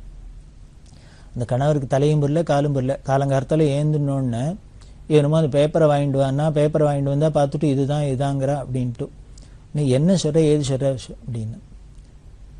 உடனே அவர் கணவன்கிட்ட சொன்னா, இந்த சுவாமிஜி தான் எனக்கு இன்னைக்கு காத்தால சொப்பனத்துல வந்தார், சொப்பனத்துல வந்து நீ என்னை பார்க்க வர மாட்டேங்கிற, நானும் உன்னை பார்க்க வந்தேன் அப்படின்னு சொன்னார். நான் உடனே கேட்டேன், நீங்க யாரு, என்ன பேரு, ஊரே தெரியாது, நான் எப்படி பார்க்க வரலன்னு என்ன கம்ப்ளைண்ட் பண்ணலான்னு சொல்லிட்டு, நாளைக்கு இந்த பேப்பரை வாங்கி பாரு, நான் யாருன்னு தெரியும் வா அப்படின்ட்டு சொப்பனம் மறைஞ்சு போயிடுது. அதனால எனக்கு என்னமோ காரணம் இருக்கு, இவர் என்னை வழியை வந்து அழைக்கிறார், நான் போய் தரிசனம் பண்ணித்தான் ஆனணும் அப்படின்னு. இந்த அம்மா இதை சொன்னோன்னே கணவன் ரொம்ப சாகுவாசமா சொல்றேன், இந்த சொப்பனத்துக்காக நீ இவ்வளவு சீரியஸா எடுத்துட்ட, எனக்கும் இதே மாதிரி வந்ததுங்கிற. இவர் என் சொப்பனத்திலையும் இவர் தான் வந்தார், என்னை வந்து பார்க்குவான்னு சொன்னார். இந்த கணவன் அதை ரொம்ப சொப்பனம் கணவன் லைட்டா எடுத்துனுட்டான். இந்த அம்மாவால லைட்டா எடுத்துக்க முடியல. ஒரு தேவதைகள் தரிசனமாச்சோ, ஒரு கோவிலோ இல்ல ஒரு சுவாமியோ, ஒரு இது மாதிரி மகான்களோ ஞானிகளோ, இவெல்லாம் சொப்பனத்துல பார்த்தா சாதாரண சொப்பனம்னு இக்னோர் பண்ணக்கூடாது. இது பெரியவாளே சொல்லியிருக்கா. நேர போக முடியாத இடத்துல எப்படி போய் அவளோட கம்யூனிகேட் பண்றது, அனுகிரகம் பண்றது. அதனால இந்த தெய்வ தரிசனங்கள் ஆறுது எல்லாமே தெய்வீகமா இருக்கிறது, எல்லாமே திவ்யமா இருக்கிறது, எல்லாமே வாஸ்தவத்தில் நடக்கிறது தான். இதை ஒன்னே நீங்க சைக்காலஜி அது இதெல்லாம் மனோதத்துவ ரீதியெல்லாம் வச்சுன்னு மனசுக்குள்ள ஆழமா இருக்கிறதெல்லாம் வெளியில வரும் அப்படின்னு இந்த சயின்ஸ் எல்லாம் சொன்னீங்கன்னா அங்கே ஒன்றும் ஒர்க் அவுட் ஆகாது. நீங்க வேணா நினைச்சு பாருங்கோ, பெரியவா நமக்கு சொப்பனத்தில் வரணும்னு ஒரு நாள் முழுக்கலும் ஒரு மாசம் முழுக்கலும் நினைச்சுட்டே பாருங்க, வராரான்னு வரமாட்டார், இவர் யாருன்னே தெரியாத அவளுக்கு வருவா அப்படின்னா இப்ப இந்த சயின்ஸ் இங்க ஒர்க் அவுட் ஆகலன்னு தான். இது தானே நடக்கிறது, அவளோட அனுகிரகத்தில் நடக்கிறதுன்னு. உடனே அதை வச்சுன்னு தான் இவ வந்திருக்கா. அதுல காஞ்சி காமகுடி பீடாது பண்ணு, காஞ்சிபுரம் வந்து கேட்டா அவ இல்ல அவ இளையாத்தங்குடியில இருக்கான்னு சொன்னோன்னா அங்க வந்திருக்கா. அவ கைட் பண்ண பார்க்கணும் பார்க்க அந்த தவிப்பு இதெல்லாம் பார்த்தோம். இப்ப பார்த்துட்டேன், அதனால இனிமே இங்க இருக்கேன், கைங்கரிய வேண்டேன் அப்படின்னு சொன்னோன்னு பெரியவா இல்ல நீ ஊருக்கு போ, என்னதான் பார்த்தாச்சு, நான் உன்னோடைய இருக்கேன், நீ என்னோடைய இருக்கேன் அப்படின்னு சொல்லி அனுகிரகம் பண்ணி அவளை அனுப்புறா. அப்போ அந்த அம்மாட்ட கேட்கிறா, என்னைக்கு சொப்பனம் கண்டாக்கோள் அப்படின்னா. இது கேட்டோன்னா அந்த அம்மாவுக்கு சொல்ல தெரியல. ஏதோ சொப்பனம் கண்டோம், ஏதோ 10 நாளைக்கு முன்னால 15 நாளைக்கு முன்னாலேன்னு வேணா சொல்லலாம். எத்தனாம் தேதி என்ன கிழமை அப்படின்லாம் தெரியல, யோஜனை பண்ணி பார்த்தா தெரியல. உடனே பெரியவாளாவே பௌர்ணமியா இருக்குமோ கேளு அப்படின்னா. இப்படி பெரியவா எடுத்து கொடுத்தோன்னா பௌர்ணமியா இருக்குமோ கேளுன்னு அந்த அம்மாக்கு பளிச்சுன்னு ஞாபகம் வந்துருத்தோம். இது எப்படி இப்ப மறந்து போனவளுக்கு இது பௌர்ணமியான்னு சொன்னோன்னு எப்படி ஞாபகம் வந்தது அப்படின்னா வேற ஒண்ணும் இல்லை.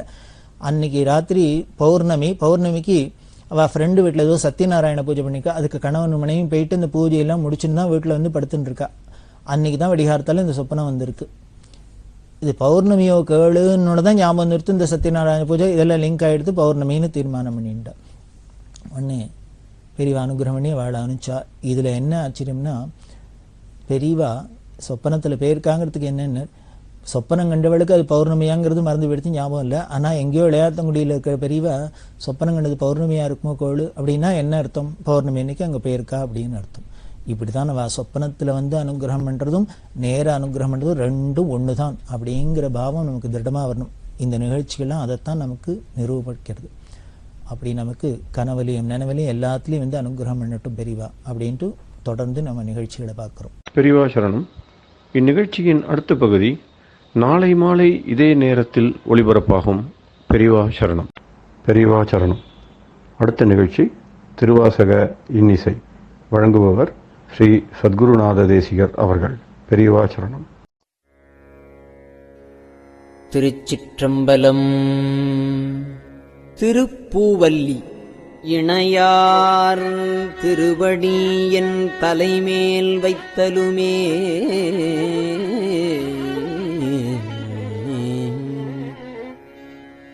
துணையான சுற்றங்கள் அத்தனையும் துறந்து ஒழிந்தே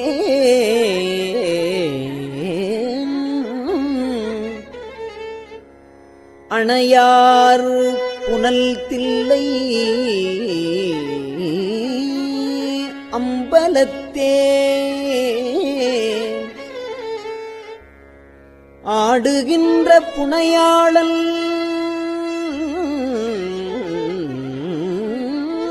சீர்பாடி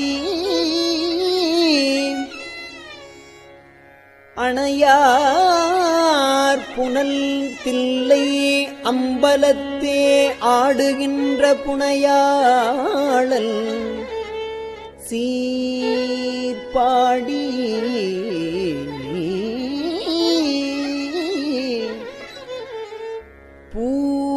பூவல்லி கொய்யாமோ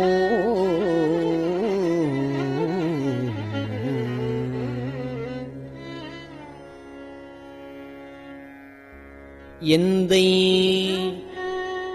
என் தாய் சுற்றம் மற்றும் எல்லாம் என்னுடைய பந்தம் அறுத்து என்னை ஆண்டு கொண்ட பாண்டிப்பிரான்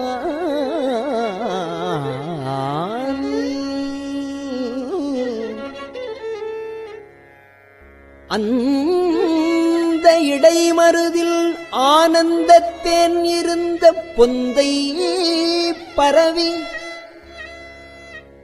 நாம்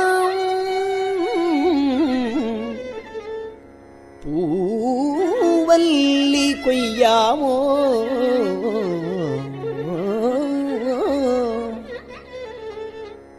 ஞாயிற்கடைப்பட்ட நம்மையும் ஓர் பொருட்படுத்து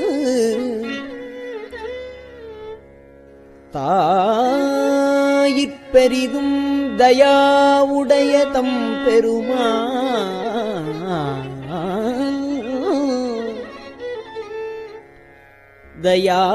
தயாவுடைய தம் பெருமான்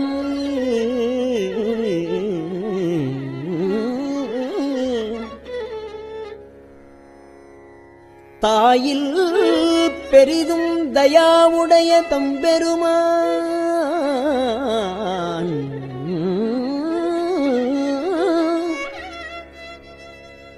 மாயப் பிறப்பறுத்து ஆண்டான் என் வல்வினையின் வாயில் பொடியட்டி பூவல்லி கொய்யாமோ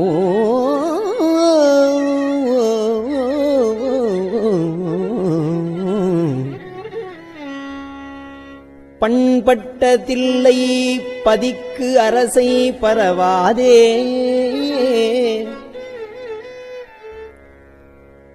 எண்பட்ட தக்கன் அருக்கன் எச்சன் இந்து அனல்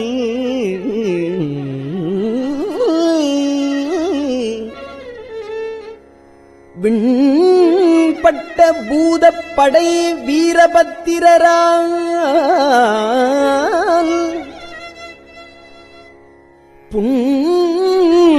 புண்பட்டவா பாடி வீரபத்திரரால் புண்பட்டவா பாடி பூவல்லி கொய்யாமோ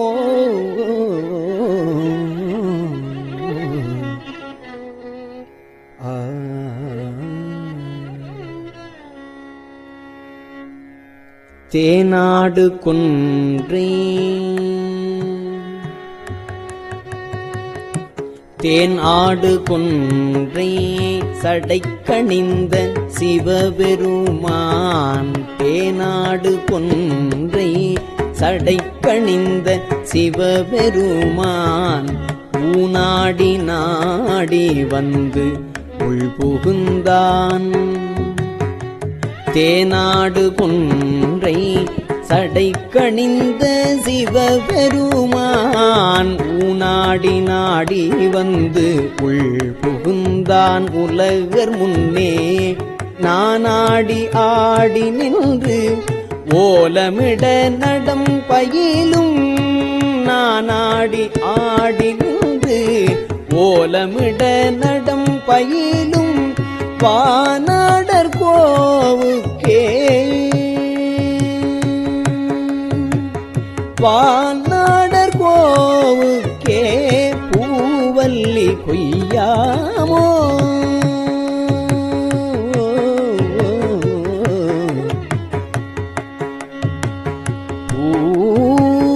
பூவல்லி கொய்யாமோ.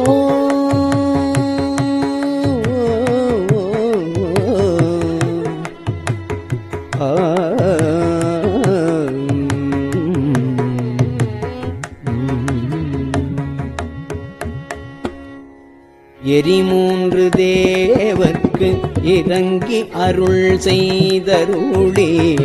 சிரமூன்று அறத்தன் திருப்புருவம் நெறித்தருளி.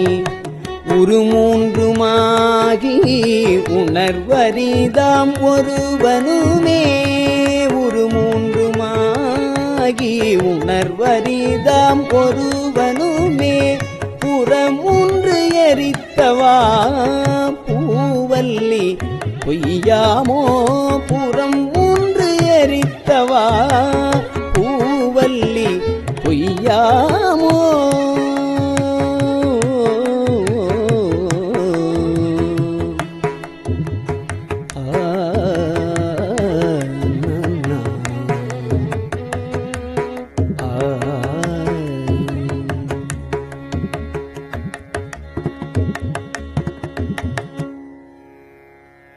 வணங்கத் தலை வைத்து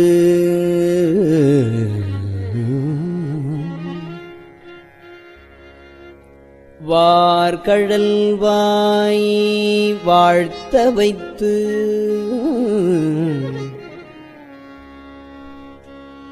இணங்கத் தன் சீர் அடியார் கூட்டமும் வைத்து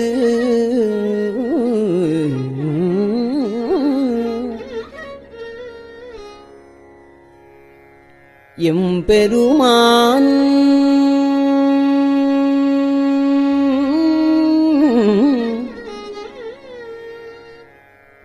அணங்கொடு அணிதில்லை அம்பலத்தே ஆடுகின்ற குணம் கூறப்பாடி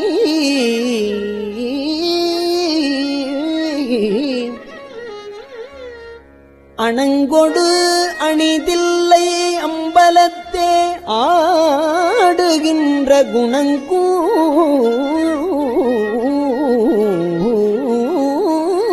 குணங்கூறப்பாடி நாம் பூவல்லி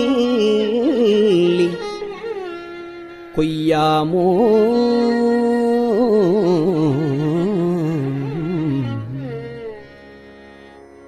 நெறி செய்து அருளித்தன் சீரடியார் பொன்னடிக்கே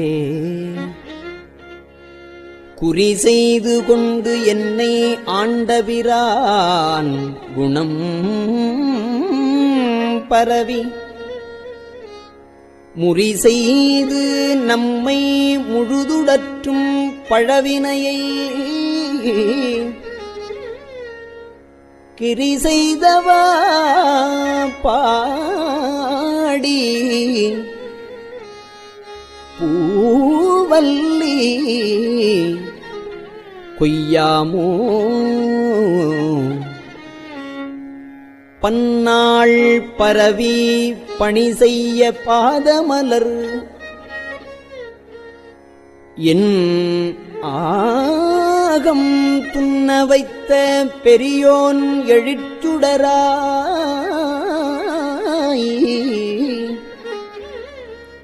கல்நார் உரித்தன்னை ஆண்டு கொண்டான் கடல் இணைகள்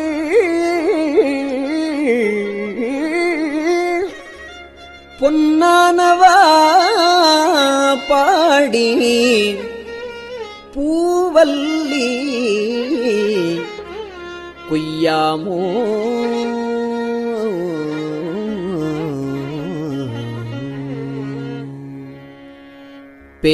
பேராசையாம் இந்த பிண்டம் அறப் பெருந்துரையான் பேராசையாம் இந்த பிண்டம் அறப் பெருந்துரையான்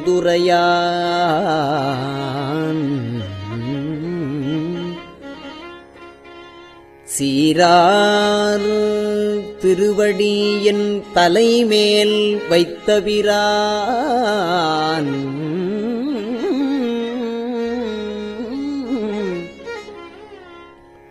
காரார் கடல் நஞ்சை உண்டு உகந்த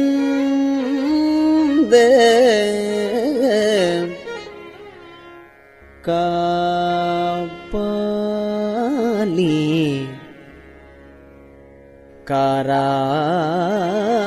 காரார் கடல் நஞ்சை உண்டு உகந்த காபாலி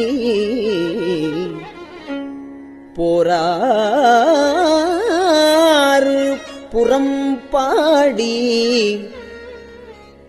பூவல்லி கொய்யாமோ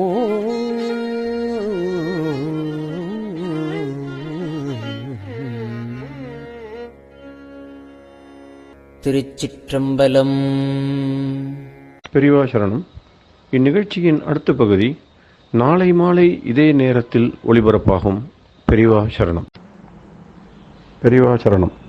பெரியவா வானொலியின் இன்றைய நிகழ்ச்சிகளின் நிறைவாக திருப்பொன்னூசல் வழங்குபவர் சத்குருநாத தேசிகர் அவர்கள். பெரியவா சரணம். திருச்சிற்றம்பலம். திருப்பொன்னூசல். மாதாடு பாகத்தன் உத்தரகோசமங்கை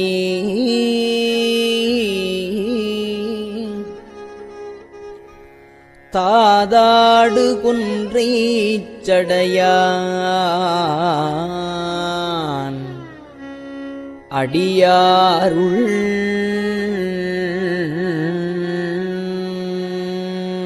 கோதாட்டி நாயேனை ஆட்கொண்டு என் தொல்பிறவி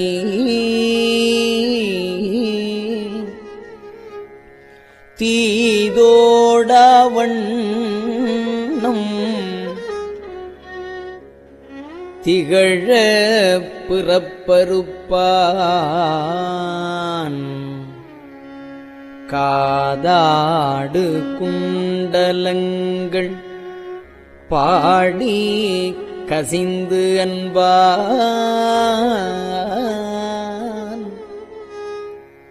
போதாடு பூன்முலையே போதாடு பூன்முலையே பொன்னூசல் ஆடாமோ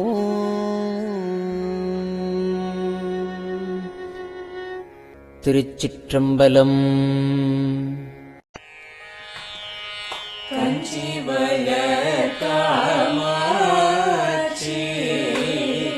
தன் குழந்தாய் சங்கரரே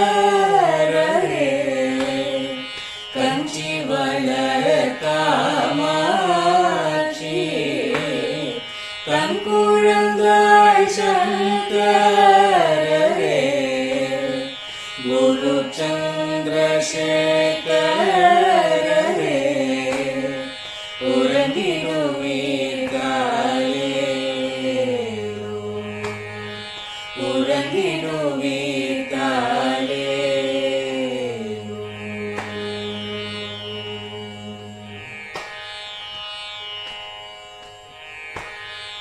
ஆதிகுரு சங்கரராய்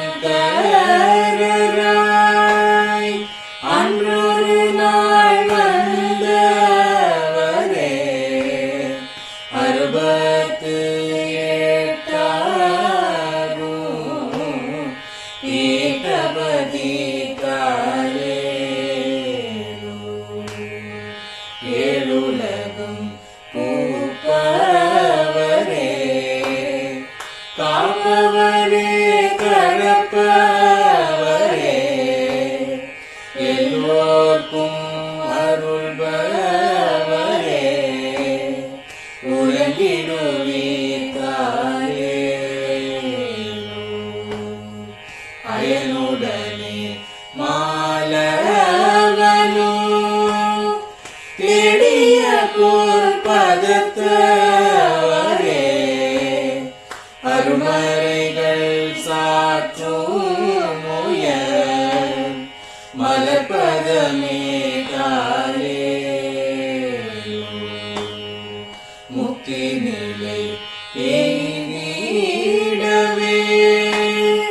சக்தி தரும் சத்குருவே முக்தி நிலை எய்திடவே சக்தி தரும் சத்குருவே நித்தமெங்கள் நாவீசையில் நித்திரை கொள்தாளே நித்தமெங்கள் நாவீசையில் நித்திரை கொள்தாளே நித்தமெங்கள் நாவீசையில் நித்திரை கொள்தாளே.